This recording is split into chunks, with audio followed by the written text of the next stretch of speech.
زي تقرأ ستريم ميديا وانا قدسن حبريتاتات انه بفلما استزينا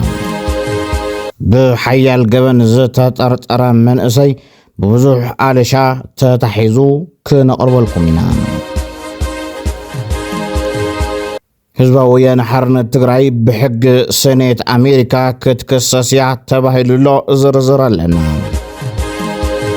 دكتور تيدروس أدحانم ناب تقرأي حاجز سديد له انتاينا تحاجزون بزرزر نابهم كبزو أربو قداتنا يوم أبا سمين معراب تقرأي من أصيدك قبار بغنزب سبهافتي يشوبوت الله تباهي لله نزيز خوون حبريتاون حزنا يولنا إرترا قلتوف قبر ملسي هبام إرترا زحر قوصان لما تمحلالي فلهم أبناي لهم زينا أوجانا زيومن كال أوتن زينا تحيزنا لكم لنا بفلما لايك بمقبار جمهورون بكالوت كباس أحد ما شير بمقبار تحباورو سناي مكتتال أبا وردا صراع وانبرتا كتما حايك مسحل بسنة 25 متمرت مشت زتفت أما قبن قتلت وزر شويت أرقاوي تترطرم بعل بيت مواتي دحر رقيق كتتل حموشت معالتات تمالي سنة 13 آماسيو أبا قيل بوليس آتي لهم كما قلالتات تترطاري مس مواتي تميازي عسة 13 متمرت سرعة مرعافة إمام زنورون تهونو كساب قرباوان أبا قاقز أمصانيهم كلمة فتس أما قبن كبابي حادثون أبا حبراو قوجو صانيهم مالتون سنة 25 متمرت كباب ساعات 10 مشت فتيرنا يبزورو زي مقداو حسب اتقبن قتلت فتسيمو يوحسني نابزبورو بوتا خيدو كم تسورة قليتهم يهون أمر بوليس قرايب زكايدو رقيق كتتلن حزبن بزقورو زيت من ربراب نحر حموشت معالتات أبق أيدي آتيولهم أبزخون يخون كونت قبن فتسيمكا كبتحتاتنا تحقي كم لت أي كألن زبالة بوليس تترطاري أبق أيدو علوملو مصراي مسوقنا زدل حبريتان بحبرة سب كم زبط صحدما بوليس كوميشن تقراي تبسيبون دقافي حوحات مساسي صمدو غازيت انيا ستالين قبر سلاسي ابزها وحساب مزرارب خوين الله ستالين حوحات كم تناي قدم سايل زيتق امو من اسيناي مسلاف ميلا زمنو ابقعيلوم لمن يقدر تغدو ወደ ካምፕ የገባ ከካምፕ ነው መጥፋት ያለበት ማንንም ትግራዋይ ማንንም በትግራይ ታሪክ ካልቸር ማለት የትግራይ ካልቸር ነው ማለት ነው የተለያየ ኮርሲቭ ሜተድ ነው የሚጠቀሙት የሆነ ድሮ ከበሮ በመምታት ጥሩ የህወሓት ዘፈን በማዘፈን አሪፍ ዘፈን በማዘፈን ምናምን ነበር ትፔለት የሚጠቀሙ ኢሌጋል ነው እሱም ግን ቢያንስ የሆነ እንትን በዛ ሰዓት ቲክቶክ የለም ፌስቡክ የለም የሚያጋልጥ የለም አንተ ላይ የሚዘምት የለም ዘመኑ ለየብቻ ስለሆነ አሁን ያለው ግን ሌላ ነው አስረግጬ ነው የምነግረው ያው ይሄን መናገር አለብን በደንብ አድርገን ሌላው ተገዶ የመጣ ከካምፕም ቢሆን መጥፋት አለበት ከካምፕም ቢሆን የትግራይ ካልቸር አይደለም ይሄ የትግራይ ትግር ማለት ህዝብ ትግራይ ናይ ጥፍአት መርበብ ዘርጊሑ ጽምኢ ስልጣን በዘሎም ሒደት ገበነኛታት ተዓጊቱ ይርከብ ኢሉ አይተገይታቸው ረዳም አብዋናው ሁነታት ምንቅስቃስ ሰላም ልማዓትን ክልል ትግራይ ዘድሃበ መድረኽ ዘተደማ ተኻይድሎም ኣብቲ መድረኽ ዝተረኸባ አይተገይታቸው ረዳ ጥንኩር ባህል ስራሕ ዘሎ ህዝብ ትግራይ በምኽንያት ሒደት ጉጅለ ገበነኛታት ካብ ተረባሕነት ልማዓት ሃገር ከም ዘገለለ አልዒሉም ኣብ ክልል ትግራይ ዘሎ ልማዓት ናይ ምትዕንቃፍ ምንቅስቃስ ብምኹናን ህልውና ትኽልል ምርጋጽ ልዕለ ፈላላይ ፖለቲካ ብኩሎም ኢትዮጵያውያን ሓበራዊ አጀንዳ ክኸውን ይግባእ ኢሉም ኣብ ካልኦት ከባብታት ኢትዮጵያ እናተወገኑ ዝርከቡ ዝበረታቱ ስራሕቲ ልማዓት ኣብ ክልል ትግራይ ንነዊሕ እዋን ተበጻሕቲ ኮይኮኑ ምጽንሖም ከም ዘተሓሳስበውን ገሊጾም ኣብ ትግራይ ዘላቂ ሰላም ክዓስል ምግባር ንቐጽልቲ ስራሕቲ ልማዓት መሰረት ከም ዝኾነ ኣገንዚቡ እዩ ጌታቸው ረዳም አፈኛ ንዝነበረ ህወሓት አፋ መባል ካብ ዝጅምር ነዊሕ አቁጽሩ ይርከብ ዘጣዕሰኒ ቅድም ኢለ ተቃውሞ ህወሓት ዘይ መጀመር ይክብል ተሰሚዑም በጣም የሚያበሳጨኝ ነገር ቢኖር ቀደም ቢዬ ይሄንን ወንጀለኛ ቡድን ማጋለጥ አለ መጀመር ካልሆነ ሰቀር የፈለገ ታርጋ ቢሰጡ እንደ ሽልማት ነው ቆጥሮ ለኔ ለትግራይ ህዝብ የሚጠቅመው የፌደራል መንግስት አካል ነው ቲፒኤልኤፍ ኮ ቢችል ከሸኔ ከፋኖ ከገሌ ከምናምን ባይሉ ኃይሎች ጋር ተዳብሎ አዲስ አበባ መግባት ይፈልጋል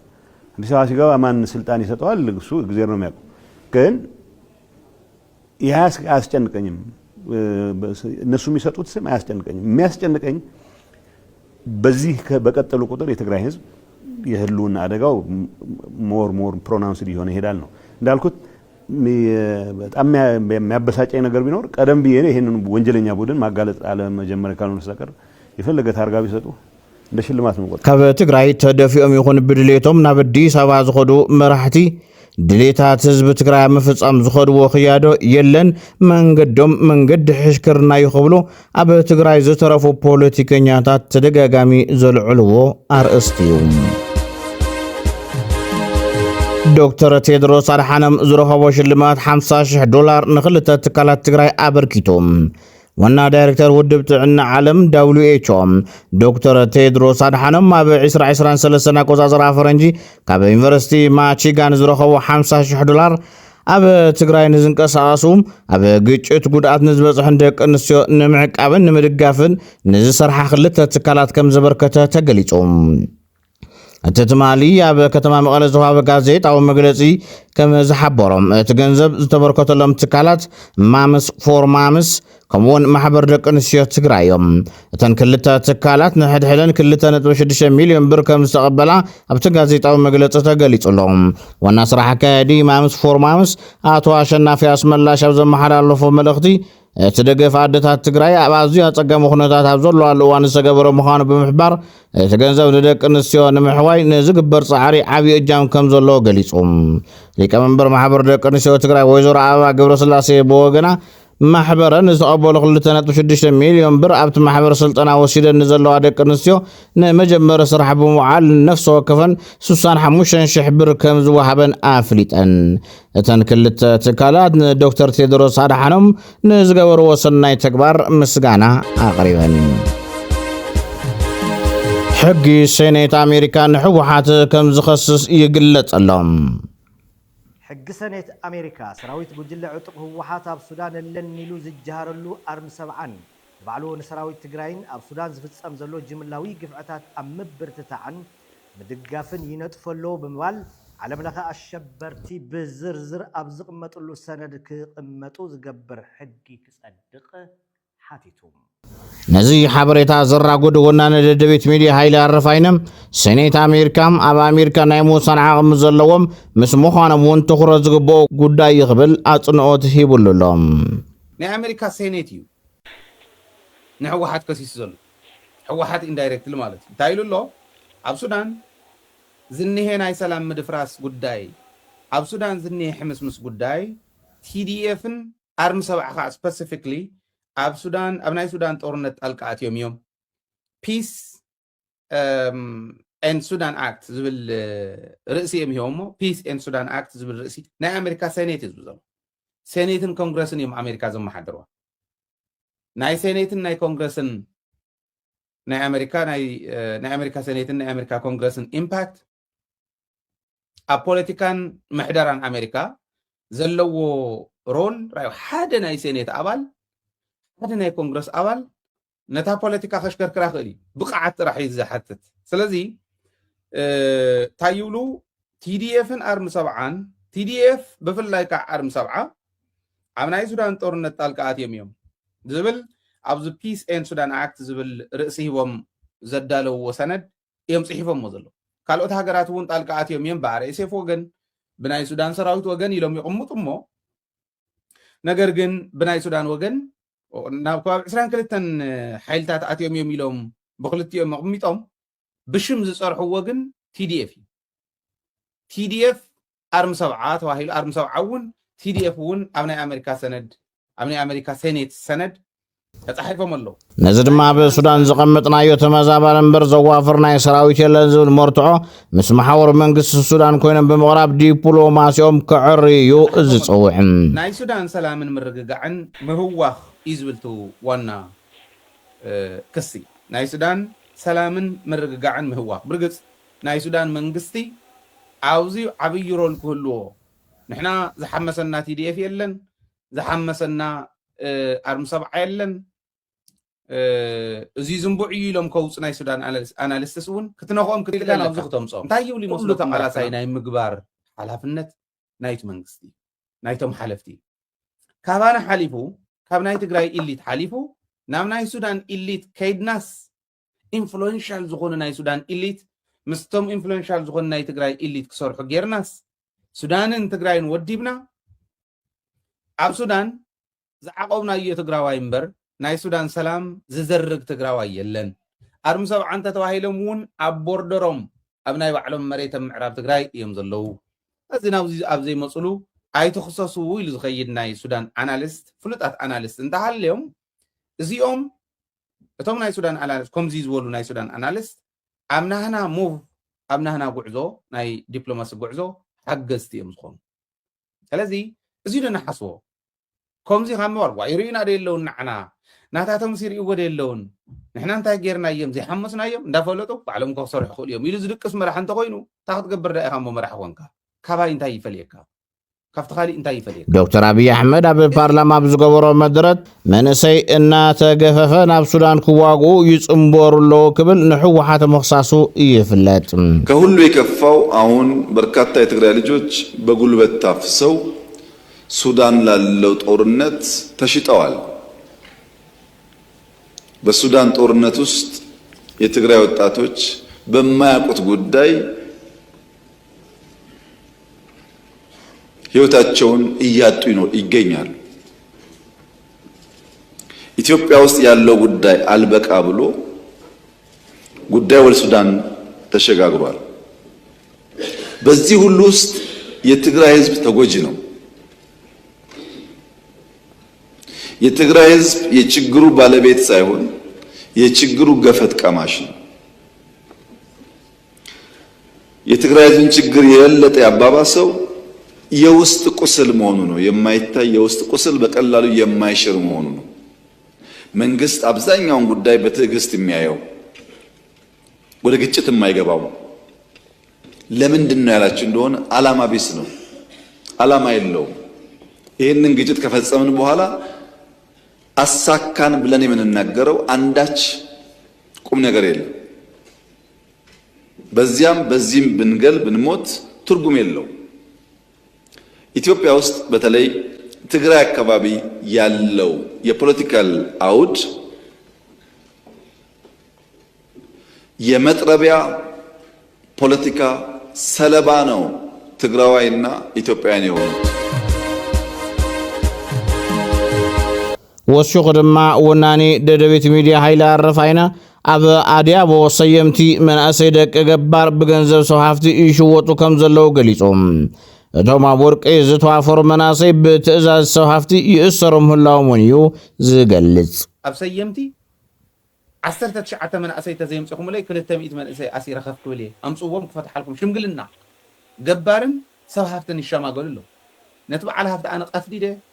ኣብ እስር ቤት ምእተኽዎን እዩ በዓል ሃፍቲ ግን ይንካእኒ እዚ ትርእኹም ትጸገምት መንእሰይ ዝርኦ ዘሎ ዝርኦ እዚ ንምንታይ እዮም ከምኡ ዝገብሩ ይትረፍደቶም መናእሰይ ንሕና እውን ይንፈልጥ ኣነ ይፈልጥ ንምንታይ ከምኡ ከም ዝገብሩ ሰነ ምድሪ ገባር ኣምሪቱን ዲ ተዓዲ ዓዲ ሕቆ ዝኾና ደቂ ገባር 200 ዝኾኑ መንእሰይ ኣብ ሰየምቲ ኣብ ኣድያቦ ኣሲሮም ኣለዉ ሓደ ገባር ሓደ በዓል ሃፍቲ ንምንታይ ወርቂ ከምዚ ጌርካ ትብክል ከባቢ ንምንታይ ትብክል ስለ ዝበሉ ናብ ካሊእ ጣብያ እውን ሰጊራ ኣሎ ኣብ ዳብሪ ጥራሕ ኣይኮነት ናብ ካሊእ ጣብያ እውን ሰጊራ ኣሎ ካሊእ ጣጣ ይኽመፅ ሕዝቶም መናእሰይ እዚኦም ምስ ወፁ ተኣሲሮም ምስ ወፁ ኣብ ክንዲ ዓድና ተኸላኸልናስ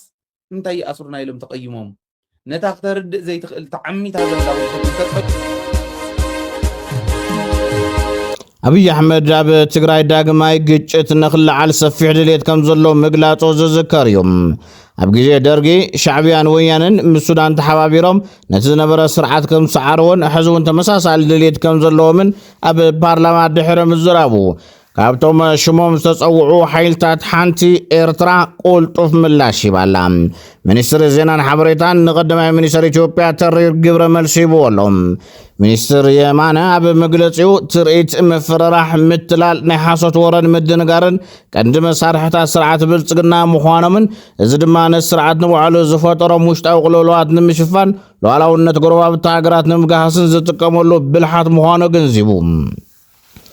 ሚኒስትር የማነ መንግስቲ ኤርትራን ሉዓላውነት ሃገር ወሕሊፉ ዝህበሉ ብናይ ሓሶት ፕሮፓጋንዳ ዝርበሸሉ ኩነታት ከም ዘየለ ብምግላጽ እቲ ናይ ፓት ሚኪን ስትራቴጂ ኣብ መወዳእታ ኣብ ባዶነት ከም ዘብቅዕ ኣጠንቂቖም ቲክቶከራት ኢትዮጵያ ብዛዕባ ብቀረባ ካብ ትግራይ ናብ አዲስ አበባ ኸይዶም ኣብ ሰሚት ዝሰፈሩ መናእሰይ ትዕዝብቶም አካፊሎም ሰሞኑን ሰሚት መነጋገሪያ ሆናለች እና በጣም ገርሞኝ ለምን እስቲ አንድ ነገር ቼክ አላረግም ብዬ ሰሚት ነኝ ያለሁትና በጣም ነው ያሳቀኝ ማለት ማህበራዊ ሚዲያ ላይ በሰፊው መነጋገሪያ መሆኑ ያርሰ ጉዳይ ከምን አንፃር ነው የሚለውን ኮንተንት ከመስራቴ በፊት ብዬ ቼክ ሳደርግ በጣም የሚገርም ነገር ነው ያየሁት እዛ አካባቢ በብዛት የሚኖሩት ከትግራይ አካባቢ በጦርነቱ ምክንያት ተፈናቅለው የመጡ ሰዎች ናቸውና አንድ ሁለት ሰዎችን ለማናገር ሞክሬ ለምን ያ ነገር እየተፈጠረ እንደሆነ ስጠይቃቸው ምን አይነት ነገር ሰማው መሰላችሁ አንድ ሰው በጦርነቱ ምክንያት ተፈናቅለው የመጡ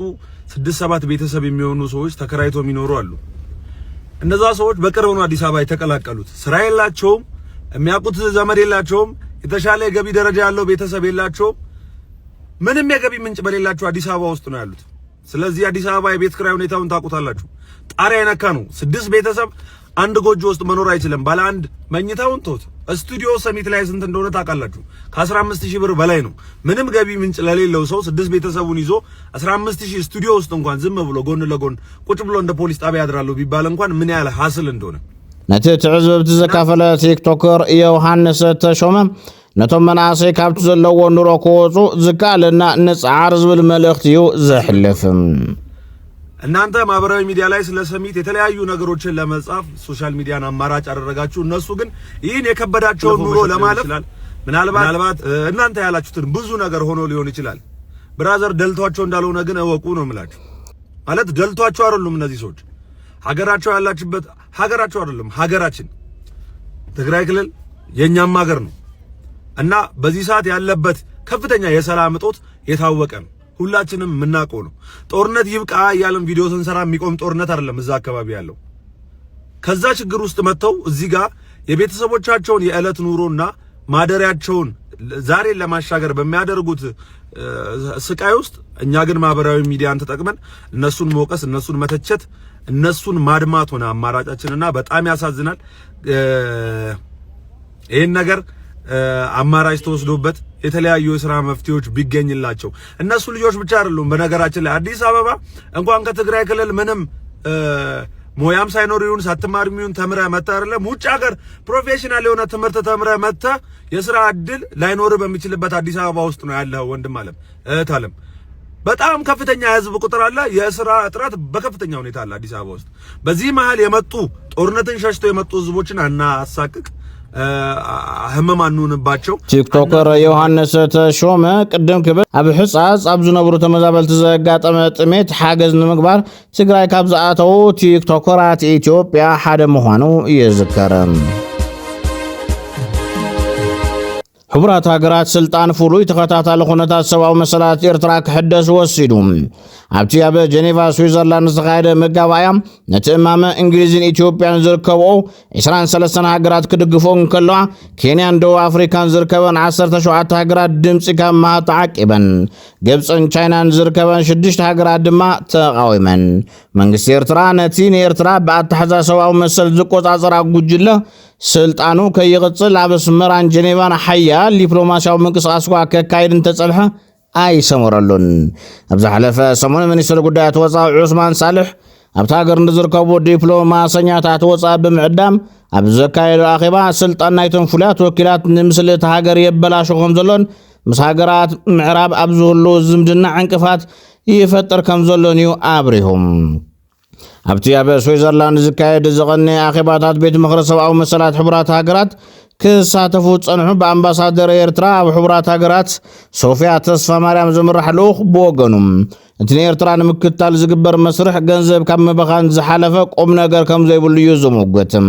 ብመሰረት ዝሓለፈ ውሳነ ናይቲ ቤት ምኽሪ ነቲ ዕድመ ስልጣኑ ዘብቅዐ ሱዳናዊ ዶክተር መሐመድ ዓብድልሰላም ባባኺር ዝትክእ ፍሉይ ወኪል ክመርጽ እዩ።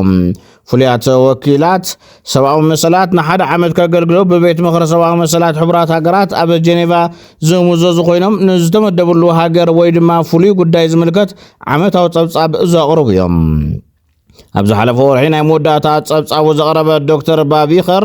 ኣብ ኤርትራ ክፍጸም ጸንሐ ከቢድ ምግሃስ ሰብኣዊ መሰላት ምምሕያሽ ከም ዘይረኣየን ይገድድ ከም ዘሎን እዩ ገሊጹ። ኤርትራ ግን እቲ ጸብጻብ እሙን መርትዖ ዘይተረኸቦን መንግስቲ ኤርትራ ንምጽላም ዝዓለመ ምዃኑ ብምምጓት ነቲ ጸብጻብ ነጺጋቶ ነይራ እያ። ኣብ መወዳእታ ኩዕሶ እግሪ ትማሊ ዓቢዳ ዘምሸትሉ ሃሞት ተፈጢሩ ነይሩ እዩ። ኣርጀንቲና 2-0 ካብ ምብራህ ተበጊሳ ንግብፂ ብምስዓር ናብ ርብዕ ፍጻመ ሓሊፋ ኣላ። ኣብ ጸወታ ውዲድካ ምሕላፍ 16 ሃገራት ጽዋዕ ዓለም ኣርጀንቲና ብኽልተ ኣፈላላይ ሽቶ እናተመርሐት ጸኒሓ ንግብፂ 3-2 ብምስዓር ናብ ርብዕ ፍጻመ ክትጽምበር ክኢላ። ናይ ኣርጀንቲና ሽቶታት ሊዮኔል ሜሲ፣ ክርስቲያን ሮሜሮን ኢንዞ ፌርናንዴዝን እንተመዝግቡ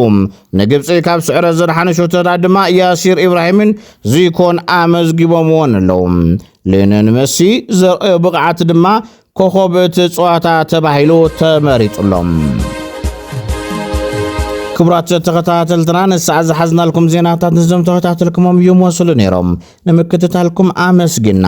ናብ ካልኦት ክባጻሕ ሼር ብምግባር ተሓባበሩ። ቤተሰብ ንኽትኮኑ ድማ ሳብስክራይብ ግበሩ። ሰላም ንህዝቢ ትግራይ፣ ሰላም ንኹሉ ወዲ ሰብ።